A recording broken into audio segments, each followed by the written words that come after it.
Hello, listeners. This is Gregg Berger. I play the role of Kraven the Hunter, who wants to mount Spider-Man on the wall as my trophy. And also the role of Quentin Beck, Mysterio, master of special effects and treachery. Now I'm just Gregg Berger again, reminding you that you are listening to Spider-Man, the Animated Series podcast. Enjoy!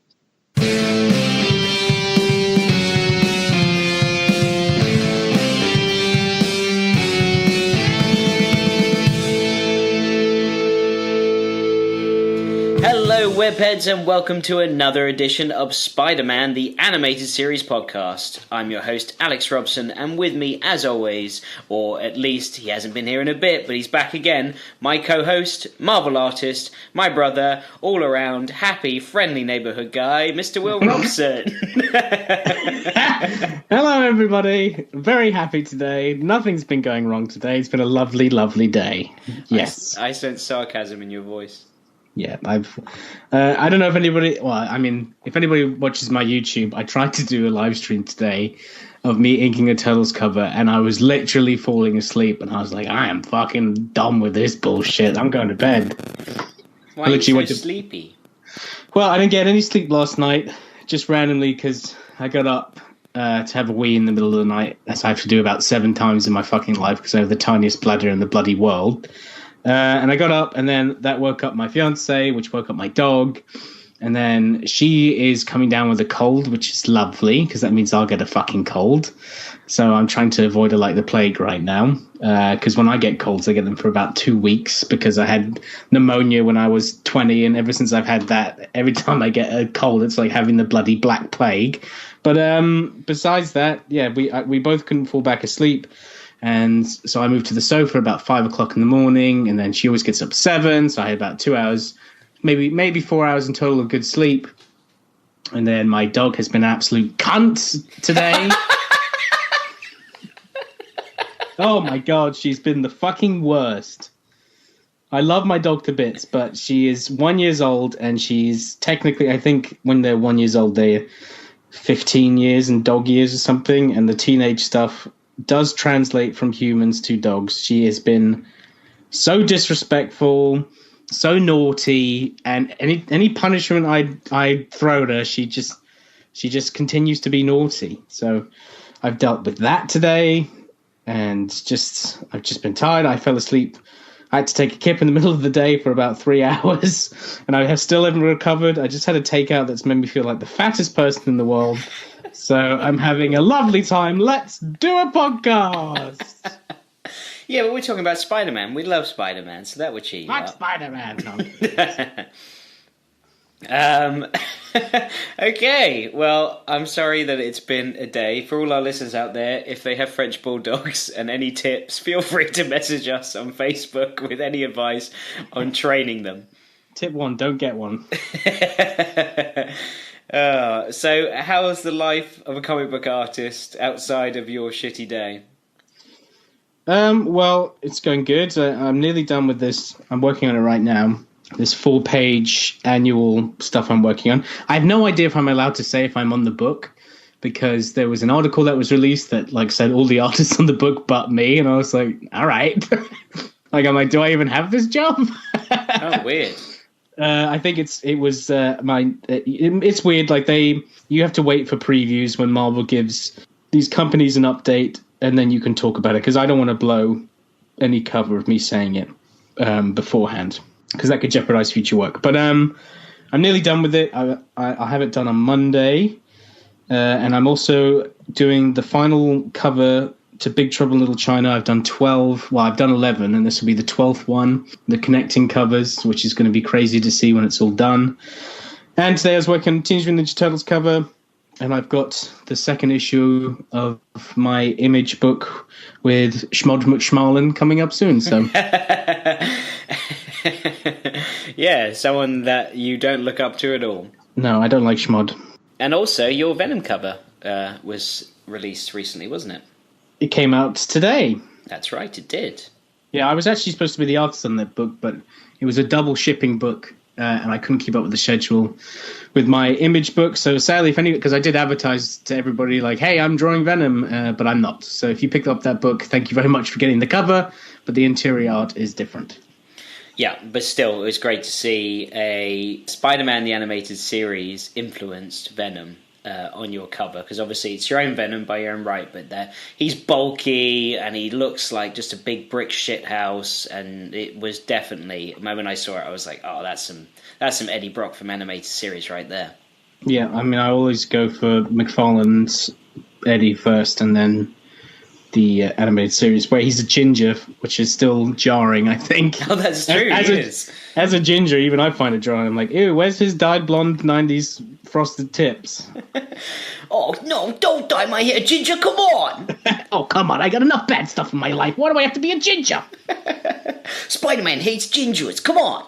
Okay, so let's talk about some fun stuff then, because obviously we haven't recorded in quite a while because you were away. So before we talk about your little Valentine's Day extravaganza, let's talk about our Star Wars VR experience in London, because that was amazing. Obviously, this is a Spider-Man the Animated Series podcast, and we got an amazing episode today for all you listeners. We have an interview with Mr. Gregg Berger, which you'll get to listen to, who played Mysterio and Kraven, which you probably heard his little intro at the beginning of this as a tease. So we will get to that. But yeah, we'll definitely, we're two big nerdy geeks that love to enjoy anything that just takes us on a fun journey and an escapism. Sounds like you were setting up like a dating profile of like two guys wanting to fuck. We're two big nerdy geeks and we love to fuck. But you must become dressed as a stormtrooper. Must come in cosplay. The only way I come is in cosplay. Come play. Oh no, stop. You always take it too far. Alright, so let's talk about Star Wars then. So the Star Wars VR experience was great fun. It's basically, for anyone that is in London or can get to London quite easily, it is a virtual reality experience where they put you in a vest and they put on a massive headset over your head which completely engulfs you in 3D space, or actually a virtual space.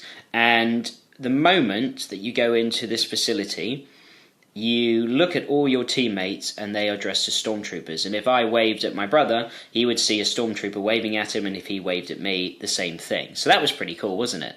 That was my favourite bit, just seeing everybody as stormtroopers. And also having radio communication to each other. And just constantly, you and I, since we're the only real Star Wars nerds there, we were both just going, Roger, Roger, and like, bam, bam, bam, bam, bam, bam. We did a lot of bam, bam, bam, bam. And then a few Ootinies as well. That was funny. oh, Ootini! Which is my wife's favourite from Star Wars as far as the noises and all of that. But yeah, it was great fun. I also, there was a moment where I went up to my wife and I was hoping it was her, because the stormtroopers, they all look the same. The only difference is everybody has a coloured shoulder pad. And the moment you go in, you're not thinking about, okay, who's what colour, because they take you on a journey, man. I mean, how much fun. It was only 15 minutes, which it's a shame it was short. I felt like it needed another 5 minutes, but of course it's really difficult to put something like that together. And your wife's and I's headsets were not working properly. Like I had to hold it down to see, and I did have complications with that. I also sat on you at one point, that point where we had to sit down, because I went to sit down, and then suddenly everyone else started sitting down, and I was like, all right, I have to wait for a seat.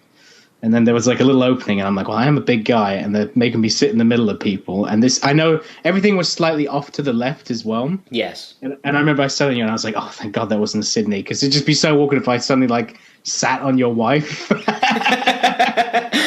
That woman is now gone. We no longer have a stormtrooper. It's like, that stormtrooper is a lot heavier than he looks. Aren't you a little fat for a stormtrooper? So once we were through, they took us to Mustafar, which was the lava planet in episode 3, where Darth Vader becomes Darth Vader. And the whole plot is you're rebels dressed as stormtroopers, and you have to go into the facility and extract a certain item. So as we're being taken over the lava, you not only feel like you're floating in the air on this whatever device it was, this platform, but also they instill some smells. So it smelled like ash and almost like lava, where you're like, am I legit sitting or standing over lava right now? It was a pretty intense moment. Yeah, and also they would shoot smoke at you and things like that.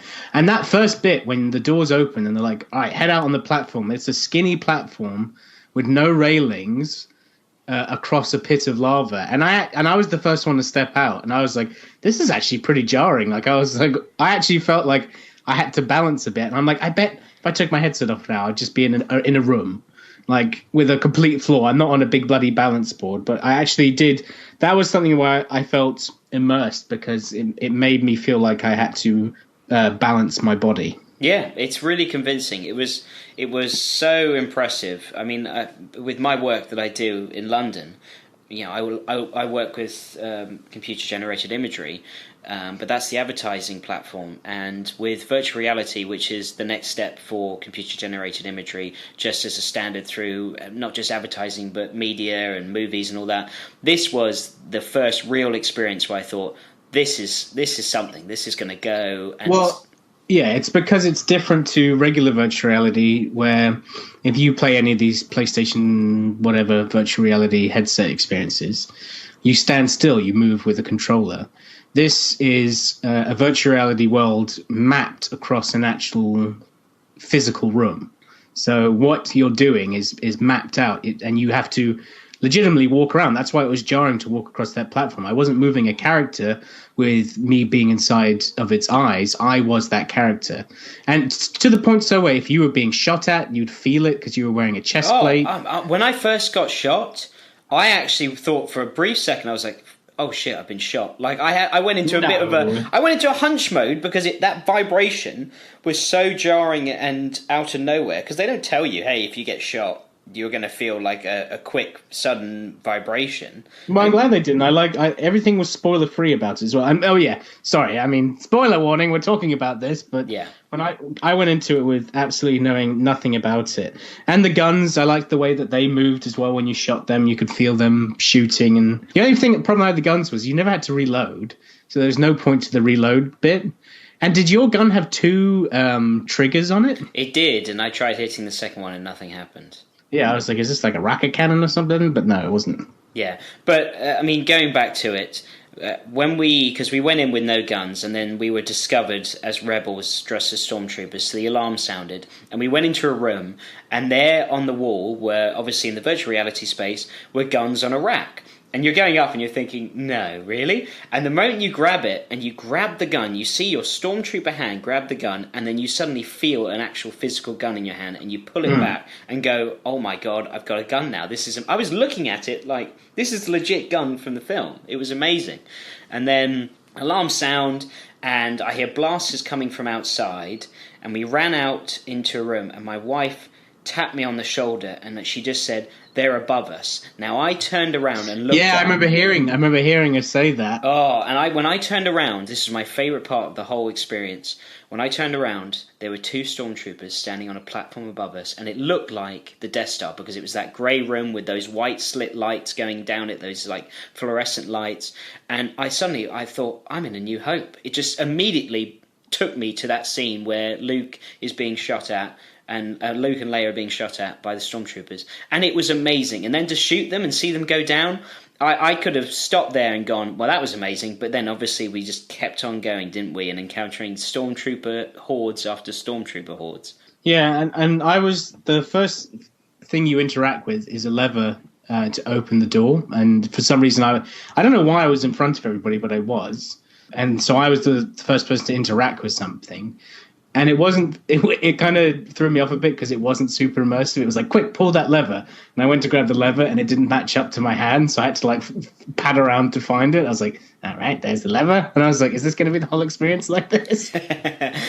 Well, my second favourite part is we were trapped in a room, and K2SO, the robot from He Star took Wars. the absolute piss out of you. He did take the piss out of me. So K2SO is standing there, and he shows you this procedure of buttons you have to hit in a pattern that he wants you to hit. It's Simon Says, or what was that game called with the, not Bop It, but is it Simon Says with the 4 colours, and they do a pattern, and you have to keep hitting them. You know what I'm talking about, right? Yeah, but it is Bop It, because it was Bop It, Twist It, Pull It. Remember that? We used to play that as kids. It's not Bop It. It's one with just colours, and you have to match up the pattern. Oh, okay. Yeah, I think maybe it's Simon Says. So anyway, I completely lost track of the pattern because we were being shot at by stormtroopers. So I gave up, and of course, then I was far better suited just shooting stormtroopers. That was the most enjoyable thing. My favourite bit was seeing our dad, like, who's doing the bloody buttons? I went, it's Wiggy. He went, oh, Wiggy! Like we were in serious danger of being shot at by these fake stormtroopers.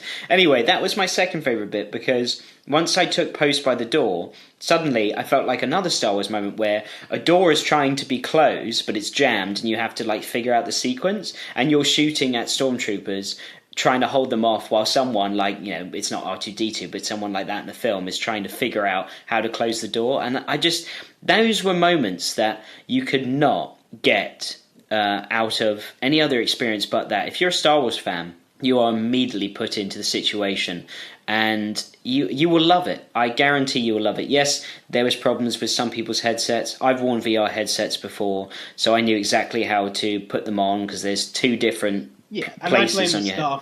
I blame the staff for that, because they really just chuck the shit on you, and they go in that room, there's a secret message for you, and then you get going. They really should have been like, how's your headset? Is it tight? Like, does it feel loose? Here's a test image so you could see stuff. Like, there really needed to be a step-by-step, because it did affect my whole experience. I don't feel like I got as much out of it as you did, because there was complications, and it was annoying, because I was like, I know this is great, but the fact that I have to have one hand constantly holding down my headset while the other hand is holding a gun is annoying.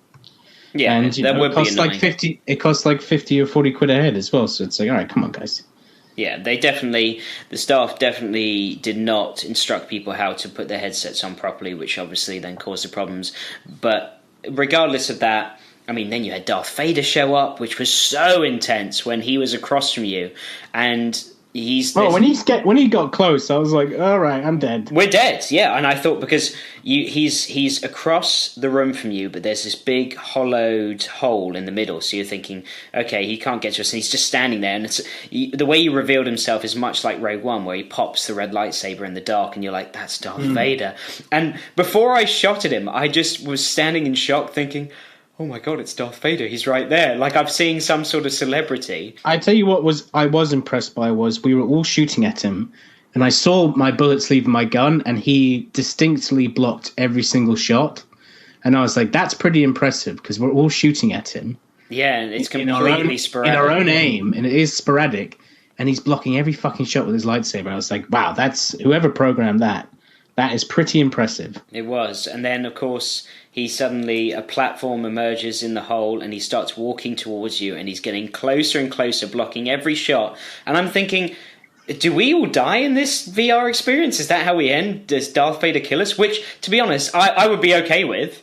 It is based in the Rogue One universe, so I didn't expect it not to happen. That's true, it is. So, right before he gets you, obviously, he is then stopped by someone driving a ship, which is K2SO, and then you escape, and that's pretty much the experience. But even if you're listening to this and you think, well, I don't need to go now, I've heard it. Honestly, that is not the case. If someone spoils a film for you or a video game, then okay, I can understand, because you're going to know what's going to happen. But it could be a completely different experience for you in VR. When you go in there, you may even know, okay, I have a feeling this is going to happen and this is going to happen, but it won't happen exactly how you plan. And it just is so much fun to shoot stormtroopers. That's it. It's just so much fun to shoot them. Yep, definitely, I agree. So yeah, after that you went to Brussels for a little Valentine's Day getaway. Yeah, not much to talk about. It was nice. We were only there for a couple of days, but obviously the people on the bloody train were hacking and coughing, and that's why Chloe's sick. There was someone behind us coughing, not covering his mouth, and you could feel the wind move from his breath. Oh, what hot wind. Yeah, I was so close to being like, you are fucking disgusting. But then, you're trapped in a small space with people for 2 hours, so you can't really do that. But it was nice. I really liked Brussels. We were right in the main square, right outside the statue of the weeing little boy, which apparently is like the Brussels icon. Like, you can get keychains, you can get bottle openers of all these different little weeing boys. And I was like, this is very strange, but it's great. And they even, on the second day, apparently this is a thing they do. They dress the little boy up, the statue, in like a little costume. And I was like, what is going on right now? Like, why is that? Like, it was pretty creepy. And then there was waffle shops, because they're famous for having the waffles with cream and stuff, with the little peeing naked boy holding waffles. He was just everywhere. What about in the bathroom at your hotel? Was the peeing boy in your bathroom peeing into your toilet? No, I was the peeing boy in my hotel. But it was good. We drank a lot of lovely Belgian beers. My fiancée, who, as you know, rarely gets intoxicated like we do, she let loose a bit and had about 5 margaritas from the Hard Rock Cafe and was drunk on the streets of Brussels, which was hilarious, stumbling and making funny jokes. And she calls margaritas Margs. So every time she's like, I want some more Margs. That's like a character out of Star Wars. I knew that she was going to get drunk when we both ordered margaritas, and she took mine and drank all of it. And I was like, whoa. Because this is someone that, like, if I'm like, oh, yeah, I'm going to get drunk tonight, she's like, yeah, me too. She has, like, 1 gin and tonic, and I have a whole bottle of wine. I'm like, I fucking love you. And she's like, all right, guys. But, yeah, it was good. I went into a comic book shop there, and I was trying the hunt for a trade paperback of Spider-Man Deadpool that I did, because there's a variant cover for it. I have the one which is from issue 21, I think, or 20, with Slapstick riding on a rocket in the foreground with Spider-Man Deadpool in the background. But there is a variant of that where the cover is the No More Jokes image that I did. So I'm looking for that. So I went in there looking for it. I got into the conversation. He's like, why are you looking for that specific one? I was like, oh, because I drew it. And that guy was like, oh my God. And then I chatted with him and I took a picture with him for like his comic book store social media. And he did say, if you want to come back to Brussels for a convention or something like that, I'll happily get you on the Eurostar. You can come back and do that. And I was like, that sounds fun. So I'll happily do that. So that was good. Cool. Everything was so bloody expensive there. Oh my God. For 3 days, spent like 300 quid. It was nuts. Well, yeah, I mean, if you don't mind a peeing statue everywhere, then go to Brussels, because it sounds like a good time. Yeah. Meanwhile, my Valentine's Day, I spent alone recording into a microphone, didn't I? Oh my God. Like, I mean, you did a very good job by yourself. Oh, thank you. It was very sad.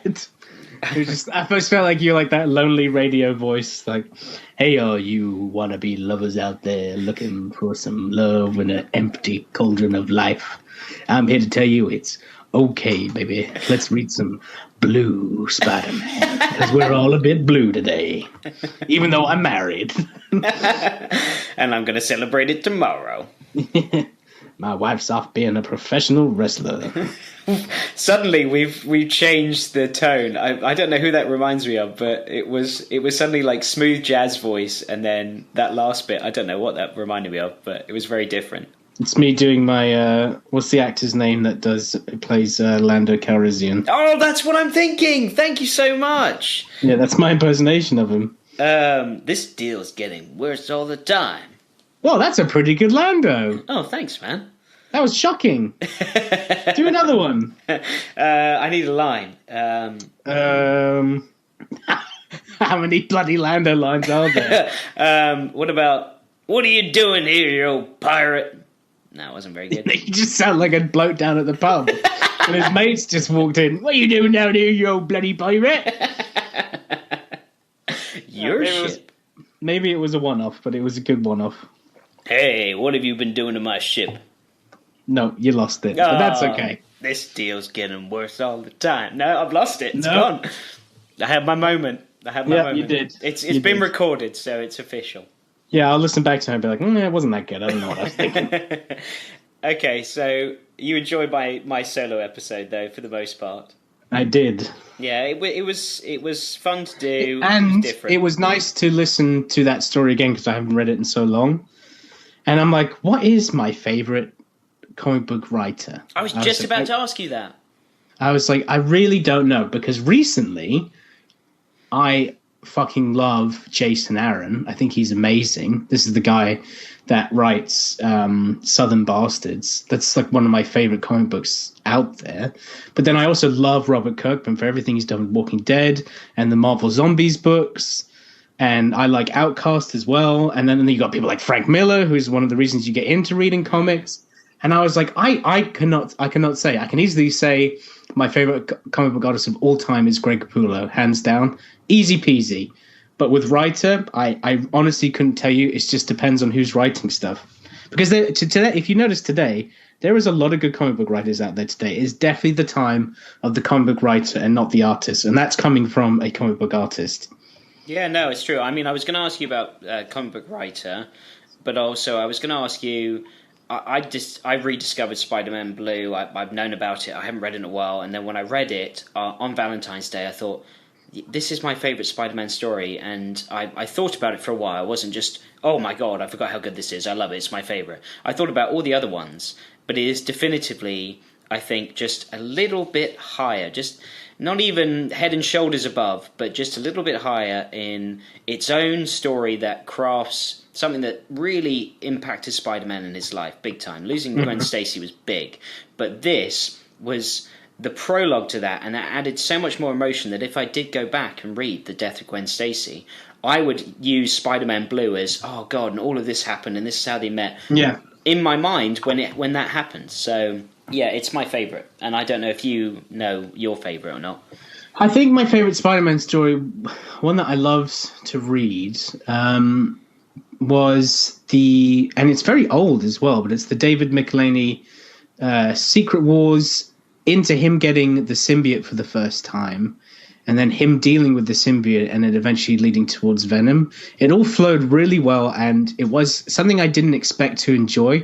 It's something I read about 10 years ago, and at the time I was, a teenager, thinking like, oh, this is old, I'm probably not going to like this. But I really did enjoy that. But also, another thing that completely blew me away that made me love the book is Dan Slott's Superior Spider-Man. Because that was amazing. When I heard about that on the news, I was like, I think there's even something on my time hop that always pops up where I'm like an arsehole teenager speaking my bloody stupid voice that no one should listen to. I was going like, nah, Dr. Octopus is Spider-Man. This is why people think comics are for children. And now who's drawing them? Me. Yeah, and now it's probably my favorite Spider-Man story because I had such low expectations. I was like, this is going to be like, 13 going on 30. That's what I was expecting. Like, all right, body switch. Here we go. Fucking same old, same old. But it was so much more than that, to the point where I was like, man, Superior Spider-Man is, I'm going to say it, I like him better than Peter Parker Spider-Man. Because I think he was a much more interesting character with a lot more flaws. But he also, what I loved about that character was that he grew to have Peter's flaws as well, where he had the responsibility of being Peter and the upkeep of being him, and brilliant. And the whole fight in his mind where he's trying to erase Peter Parker from his brain. But the best part about that story is when he's in the prison, and for some reason I can't remember who the villain is that he beats at the prison. And because I'm pretty sure he kills this villain as well, but he he looks at him. And he's that's right. And he's like, oh, I'm not Peter Parker, I'm Dr. Octopus, and like, I just killed you, and like, I win. Like, it was such like I was just like, God damn. But I think the reason I said that is because I'm always more on the villain side. Like, I love the Empire in Star Wars. I love villains way more than I love heroes, so that's my choice.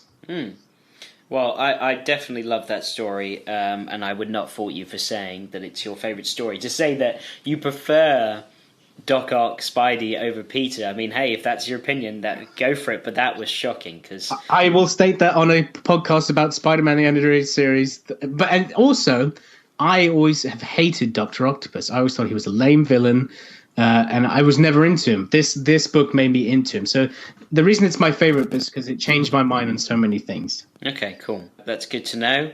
Also, speaking about just Spider-Man in general and the animated series, we both got separately quite drunk last Friday, and I came home and my wife was still out training at her wrestling academy. And I was drunk, and I came home and I got into bed, and you messaged me, and I was like, what's he doing awake? And we proceeded to then do a series of Kingpin memes, didn't we? Yeah, it would crack me up. Oh, it was so funny. And what's been good about the whole Kingpin-Smythe relationship that we make fun of, there seems to be quite a positive response from our listeners. I've had a few messages where people have said, it's cracked me up, thank you, that made me laugh a lot. So, yeah, I definitely want to keep our Kingpin-Smythe love-hate relationship alive. Well, what you should do is you should take, because I know you have that meme generator thing, take the memes that we made and put the text on them and then post it on our social media. That's true, yeah, those were funny, weren't they? Because my favourite one is there's a picture of Kingpin looking shocked. And I made it say, like, when you step on the scales Monday morning.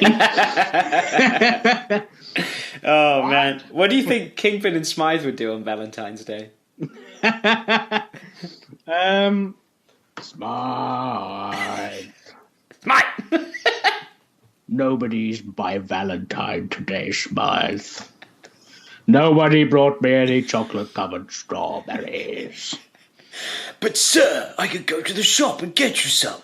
If you're going to the shop, Smythe, pick me up a packet of crisps. And that new Big Mac burger, Smythe. Yeah, which is triple the size, like me, Smythe. Ba-da-ba-ba-ba, I'm loving it. No one ever asked me about how my Valentine's Day is going. And the disappearance of my love life. Just like my father, my love life has disappeared. So, yeah, finally, before, I know we've been going on, so apologies, listeners, but we do have a fantastic interview with Gregg coming up. But finally, in the Marvel world, Black Panther came out, and without saying anything, because fair dues, no spoilers at all, it's only been out for like a week, I will just say that it was absolutely brilliant, and it is in my top 5 favourite Marvel films of all time. Yeah, I've heard nothing but good things. I was supposed to see it this weekend. Went to the movie theatre, bought my popcorn. This is a fancy movie theatre that I've never been to before, but it's a private one. You pay £5 extra and you can drink booze. You have big lazy boy type seats for a theatre of about 25 people. It's pretty cool. Went there, ready to go. I was on queue with middle-aged women, old women, and like mums. And I was like, this is an interesting crowd for Black Panther. And we bought our wine, popcorn, everything, and we're about to go in the theatre, and they were saying, seat, please, name. I'm sorry, you're not popping up anywhere. And I was like, we're here to see Black Panther. And they're like, oh, today we're showing 50 Shades More, or whatever it's called. And I was like, oh, so my fiance messed up the date on it. So then they was just standing there with wine and everything, like, wow, I guess we got to drink this wine and go home. And they did say to us, they were like, oh, but you can stay to watch the film if you like. They felt bad for us. So I was like, I'm good. I'm going to go to TK Maxx and do some home shopping instead. Goodbye. I love how you just ate movie popcorn and drank wine without watching a movie. We sat outside of the so depressing. Theater. We sat outside of the theater in these like outside chairs, just eating popcorn and drinking wine.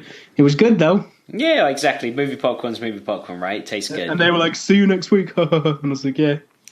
Cheers. Oh, well, I look forward to chatting about that film with you once you've seen it. And once again, we'll try and keep it spoiler-free, or at least give a warning.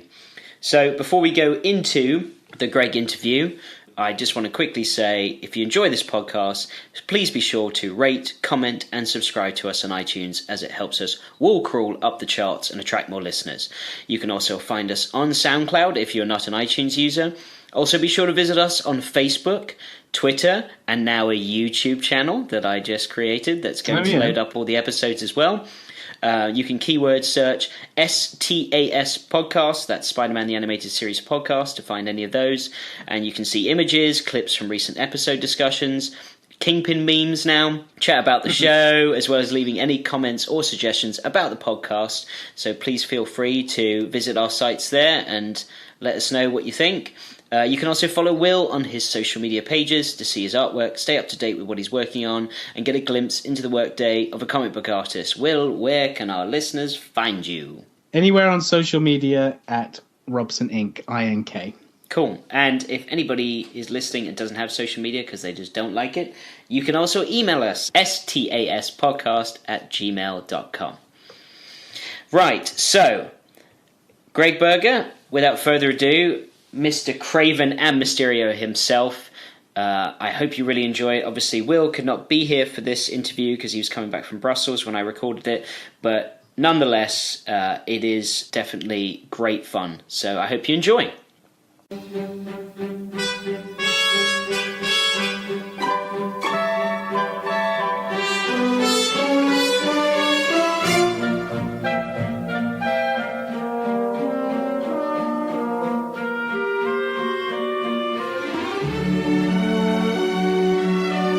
Hello, webheads, and welcome to the interview segment of Spider-Man, the Animated Series podcast. We are very excited and pleased to welcome another guest to our show. He is a voiceover actor who has played so many popular characters throughout his career that he undoubtedly was a part of your childhood when watching cartoons in the 80s, 90s, and 2000s. Roles such as Odie in Garfield, Spirit, Firefly, and Cutter in G.I. Joe, Grimlock in Transformers, Cornfed Pig in Duckman, The Grumble in Our Real Monsters, Agent K in Men in Black, the animated series, and Eeyore in Winnie the Pooh. But to us, and fans of Spider-Man the animated series, he is the voice of two of Spider-Man's greatest villains, Kraven and Mysterio. Two very different sounding villains, but both equally as deadly to Spider-Man. Please welcome Mr. Gregg Berger. Say hello, Greg. It is my great pleasure to be with you. Thank you for expressing your interest and inviting me on. Of course. There's no place I'd rather be. Brilliant. So how are you today, sir? Well, I'm fine. Kraven is still a little driven by his desire to mount Spider-Man on the wall as his trophy. And Quentin Beck, Mysterio, is still internally plotting the demise of Spider-Man. As a master of special effects and treachery, why wouldn't he? I think we can just stop there. We're done. That was brilliant. Oh, my God. I said to you when we first spoke, was it 5 minutes ago or was it a couple of decades before 5 minutes ago? It's all very fresh. Oh, it hasn't changed a beat. It is incredible. You could do it just the same today and it would be just as enjoyable to watch for sure. Actually, what's also still very fresh is the show itself, the writing itself, the flow itself, the casting itself. We really hit the nail on the head. It was a fantastic collaboration of artists, writers, directors, producers, cast, and there was a genuine camaraderie between people that I think is part of what allows a product to have this kind of longevity. It's not anything you can specifically define. It's just a bonded moment between all of the elements that create something that is able to have a life of its own that sustains over time. I think you should be the host of this podcast. You said it better than I ever could. Yeah, I couldn't agree with you more. I mean, there's a reason that my brother and I do this show, and sadly for everyone listening, my brother got held up coming back from Brussels, so unfortunately he couldn't be a part of this interview, which he was extremely gutted over. But regardless, the show is something that we love, and it inspired my brother to become a comic book artist. For me, it just became the Spider-Man lore. It was the only thing that I knew that was definitively Spider-Man, 100%. Then again, by being not present today, he's outside of the collateral damage field of Kraven and Mysterio. That's true, but I think the moment he hears you do this impression, once he listens to this interview, he's just going to completely lose his head. It's going to be brilliant. So let's kick off, shall we? What we do here is every guest we have, we ask them the same 5 questions. So I'll ask those, and then we'll just get into questions about you, your career, so all our listeners can hear all about the different roles and all the amazing memories and good times you've had during your career. Great. And the answer to the 5 questions is yes, no, maybe, sometimes, and often. All right, let me put that in order. Yeah, that makes total sense. Did you use your Mysterio ways there? You've hacked in with special effects somehow. Maybe that's it. Yeah. Okay, so we'll kick off with the first question, which is, who is your favorite Spider-Man villain and why? And I'm sure this is going to be quite a dual answer. Look, the villains are so epic and legendary, but according to the law of unmitigated self-interest, I'd be ridiculous not to say that with the investment I made in them and the returns that they provided to me creatively and artistically, I would have to do a split between Kraven and Mysterio. They are arch, they are methodical, they have 3 dimensions, all of which are playable. They had such a determination, like all of the arch villains, just to end the reign of Spider-Man as the keeper of justice. It allowed them to obsess over undoing him. So those are my faves, but I know them better than I know the others. I loved working with Roscoe Lee Brown as Kingpin. I thought he was fantastic. I loved Dr. Ock. I just, every villain for their own reason. Hobgoblin, take your pick. These were really well-matched battles. And happily, the outcome goes Spidey's way, and not without hard-fought battles, very hard-fought battles. And we all worked ensemble in those days. In modern times, you introduced me as part of people's childhood. Hopefully I'm part of their present and future as well, because the number of not only jobs but careers that launched from that show and some other shows of that era are amazing to me. I still see the same people that I have seen in booths and in studios for years and years and years and years. And because the voice, if it's nurtured and cared for, lasts most people for a lifetime, once you have sort of an understanding and, let's say, mastery of that ability, it serves you for a long, long time. I've managed to distract myself away from the main question, but I think all of what I'm saying is important. You answered beautifully. Absolutely. I think that obviously it's Kraven and Mysterio, and I wouldn't fault you at all for saying that, because Kraven and Mysterio are up there for me in favorite villains as well. So there's nothing wrong with that. But sheer props and respect for everyone who stepped up to the mic in those days. It was very well cast. And one of the biggest dilemmas in creating something like this is a casting dilemma. If the casting is done correctly and the director creates an environment within which people can do their best work, the fireworks start and they don't stop. For sure, yeah. And you mentioned Roscoe Lee Brown, and there's so many great voice actors, and I've got a question saved for that later, so we'll get to that. But yeah, I'm very excited to hear about you working with those amazing voice actors and that talent.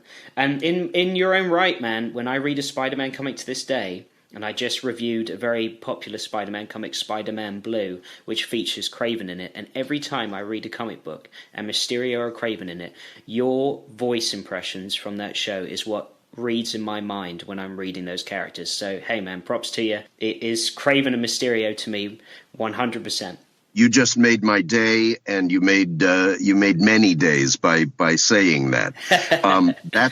That's the goal. And my goal as a creator, as an artist, and as a creative force is to consider all of this, animation in particular, a collaboration between an artist who has labored over something that is spectacular in 2 dimensions, a writer who has labored over breakdowns and really tried to think through the nuances of a character in words, and an actor who tries to blend and collaborate with those elements to create the third dimension and actually live and breathe it. So that's a high compliment indeed you just gave me. Hey man, you complimented my childhood, so not a problem. I'm glad I can give it back in some form or fashion. So moving on to question 2 is, who is your favorite Spider-Man ally? As far as allies, I'd be hard-pressed to come up with anyone that is more interesting than Felicia Blackcat, just because of the duality of that role, the way it was played, but also the way it exists throughout Spider-Man lore. She's a fascinating and compelling character, so I'll go that way. I won't say I didn't also love the adversarial dynamic between Jonah Jameson and Peter, and it's not that they were allies, they were just sort of adversaries, but still with some sort of wink in the eye one for the other. That also to me is part of what makes just theatricality interesting. Yeah, it was a great dance they played with one another, wasn't it, Peter and Jameson? There you have it. Good word. Good choice of words. Better than mine. So yeah, 2 very good answers there. And then the third question is, why do you think that people love the character of Spider-Man so much? Oh, that is essentially an extension of the everyman parable. What happens to Peter theoretically could happen to anyone. What he does with the powers that he acquires is a dilemma that is explored in a lot of fiction and probably a lot of real life also. With great power comes great responsibility. Spider-Man is a shining example of what forces of good can do given augmented power. So, yeah, I don't want to wax too philosophical, but I think it's all about that. Yeah, no, I couldn't agree more. It's taking something and instead of using it for your own selfish benefit, you're using it to better mankind and help people instead of help yourself.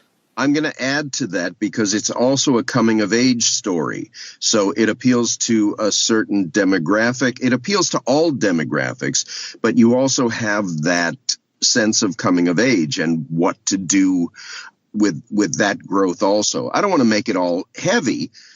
It's also fun and funny, and it's got high school humor and teenage humor that is as generic to it as anything else.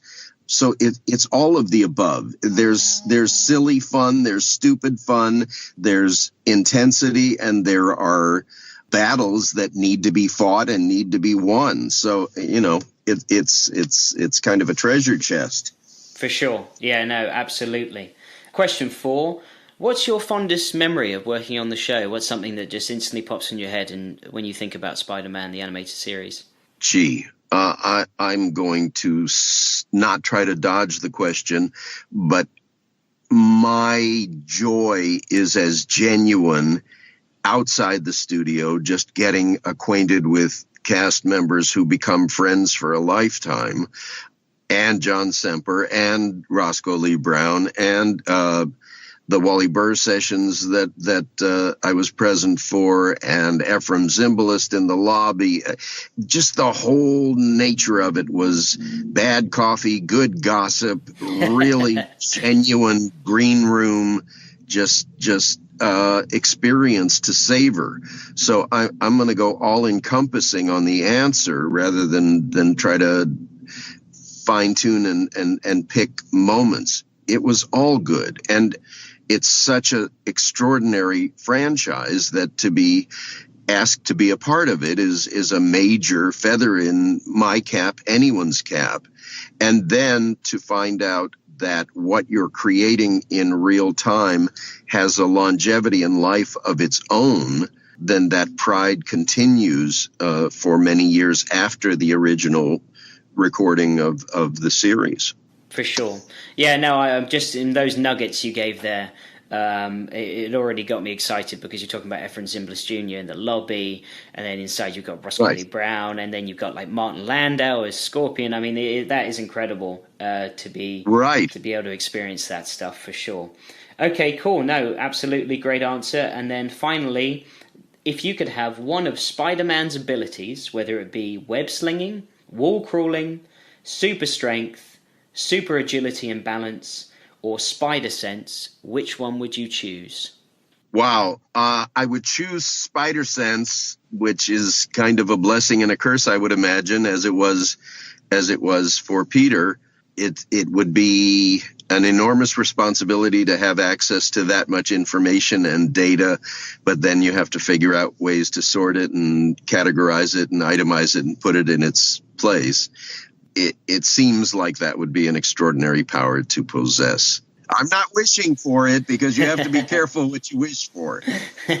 To sense danger, I think, would be a great attribute, but also, as you said, it's a blessing and a curse because Will, as I was telling you, I interviewed him these same questions because obviously being a Marvel comic book artist and he's drawn Spider-Man, it pertains to him. So I asked him the same question and he said that he'd like Spider Sense, but probably not because it would go off and he would just be worried about what's going to happen because he could be walking down the steps, it could go off and it could freak him out enough he could end up tripping and falling down the steps, so it ended up causing him to fall. So yeah, it could be a blessing and a curse. It depends. I think that's a good answer. Yeah. It sounds attractive, but having it might come with its own set of responsibilities and caveats. Indeed. Okay, now we're through to just questions about you. So it's just going to be generally just discussing. Who, me? Yeah, you, the center of attention. My pleasure. Kraven the Hunter, all about his great adventures. Yeah, in the concrete jungle. Oh, man. Oh. The jungle is the jungle, sometimes concrete. What you gonna do? Did you ever collect your Kraven or Mysterio action figures? I have been gifted with some of the figures along the way, and keep in mind, as long as we're expanding the conversation, I have been fortunate enough to have my voice attached to so many iconic characters throughout animation and interactive gaming and moving forward into the future. Very often I will be given some of the figures and merchandising and things. I haven't had to fiercely seek out to acquire them, but I take pride in everything that I have come into possession of. Cool. Well, very lucky indeed. And I haven't had to steal any, so that's good too. No, yeah, definitely not. No, as a kid, I had your action figures as well, and that's just a cool thing to think I did the voice for that character, and everyone is playing with that character, imagining my voice, just like reading the comic books, as I said. Anyway, side note, apologies for that. I just was interested to know. The first question I have for you, because I've been... Apology not accepted because it's so unnecessary. It's a great thing to talk about. My first question to you, which I've been looking forward to asking you, is just how did you get into acting and voice acting?